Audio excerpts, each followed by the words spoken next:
मैं आज कई साल बाद गांव आया तो मुझे बहुत कुछ बदला हुआ नजर आया। मैं सीधे अपने घर गया। वहां देखा तो कोई नहीं था। तभी पास के घर से रघुवीर चाचा निकल कर आए। अरे बेटा, बहुत दिनों के बाद आए हो। कैसे हो? मैंने चाचा के पैर छुए और कहा, चाचा ये लच्छू कहाँ गया? इसे तो मैं घर संभालने के लिए दिया था। यह सुन चाचा आश्चर्य से देखें। बेटा, तुम्हें नहीं पता? वो तो अभी 2 महीने से पागल हो गया है। गांव के बाहर बैठा रहता है। कोई कुछ खाने को दे देता है तो खा लेता है। यह सुन मेरे पैरों के तले से जमी खिसक गई। मुझे यकीन ही नहीं हो रहा था कि लच्छू जैसा जिंदा दिल इंसान पागल हो सकता है। मैंने उत्सुकता भरी नजरों से चाचा को देखा तो उन्होंने कहा, बेटा पहले घर चलो, कुछ खा पी कर आराम कर लो, फिर बात करेंगे। मना करने पर भी वो जबरदस्ती अपने घर ले गए। वहाँ चाय नाश्ता करने के बाद सबसे पहले मैंने लच्छू के बारे में पूछा। तब चाचा बोले, बेटा उसकी जिंदा दिली ही उसकी दुश्मन बन गई। मेरे सब्र का बांध अब टूट रहा था। मैंने कहा, चाचा हम तो उसे बचपन से ऐसे ही देखते आ रहे हैं। हर हाल में खुश भला, उसे किसी की कोई परवाह नहीं थी। ऐसे मस्तमौला आदमी को काहे की चिंता? यह बोलते बोलते मेरी आंखों में खो गया। मेरी मुलाकात लच्छू से हुई थी तब मैं 10 साल का था और मेरे पिताजी ने उसे काम पर रखा था। वो भाग भाग कर घर के सारा काम करता, पानी भरता, पूरे घर का झाड़ू पोछा करता। उसके बाद खाना लेकर खेत पे चला जाता था। सारे दिन खेत में काम करता।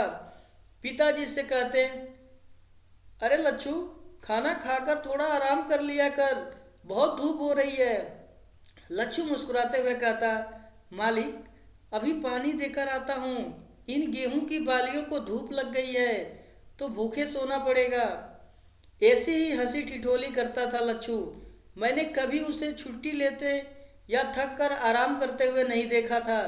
भरी दोपहर में मुझे साइकिल से स्कूल लेने पहुंच जाता था। वहां मुझे 2 ट्रॉफी देकर इंग्लिश के 2-4 वाक्य सीखने की कोशिश करता।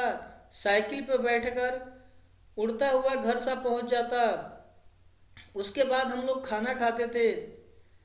जब मैं स्कूल की पढ़ाई खत्म कर शहर पढ़ने जा रहा था तो सबके सामने लच्छू ने मुझे स्टेशन तक छोड़ने आया था। वहां पहली बार मैंने उसे रोता हुआ देखा था।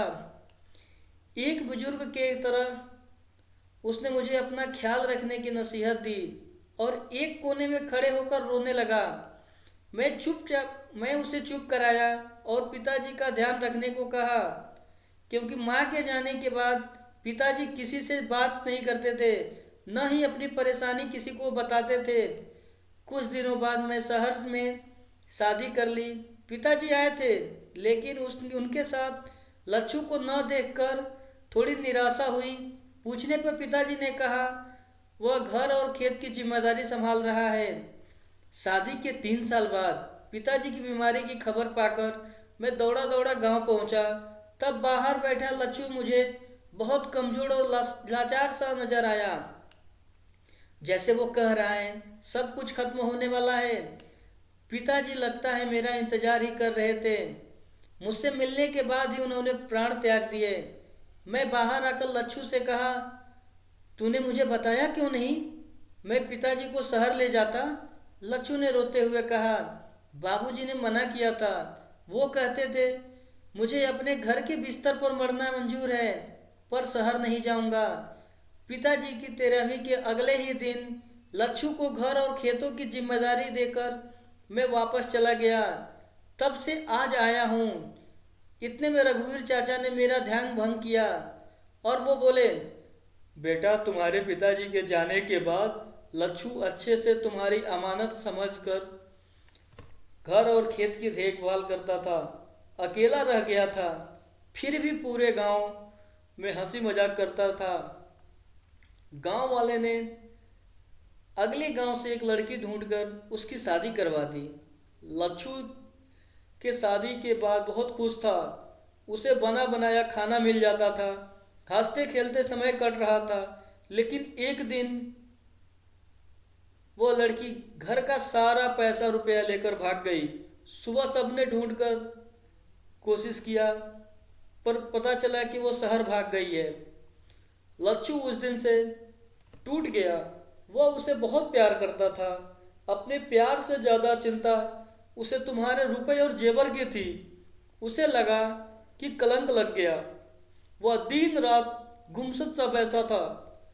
कुछ दिन बाद वो पागल हो गया और गांव वालों ने उसका गांव में आना बंद करवा दिया।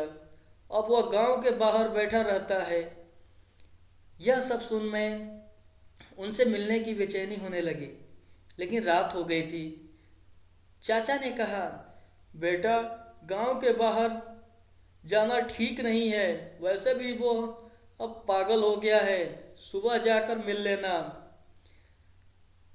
चाचा से अपनी घर की चाबी लेकर मैं घर में बने आंगन में खाट बिठाकर सो गया। लेकिन नींद कहाँ थी। पूरी रात करवट बदलता रहा। सुबह तड़के ही मैंने लच्छू से मिलने पहुंच गया। वहां जाकर देखा तो मैं उसे पहचान ही नहीं पाया। वो बिल्कुल कमजोर हो गया था। आंखें गड्ढों में धंस गई थी। आधे से ज्यादा बाल सफेद हो चुके थे। कपड़े फटे हुए थे। वह खेत के पास बैठा था। उसे देखकर मुझे झटका लगा कि यह क्या, यह वही जिंदा दिल इंसान है जिससे हमारा पूरा घर और पूरा गांव चाहता था। वह अपनी बातों से हर किसी को हंसा देता था। सबने सबसे राम राम कहना, सबका आशीर्वाद लेना। आज उसकी आंखों में एक सूनापन था। मुझे एकटक देखता रहा।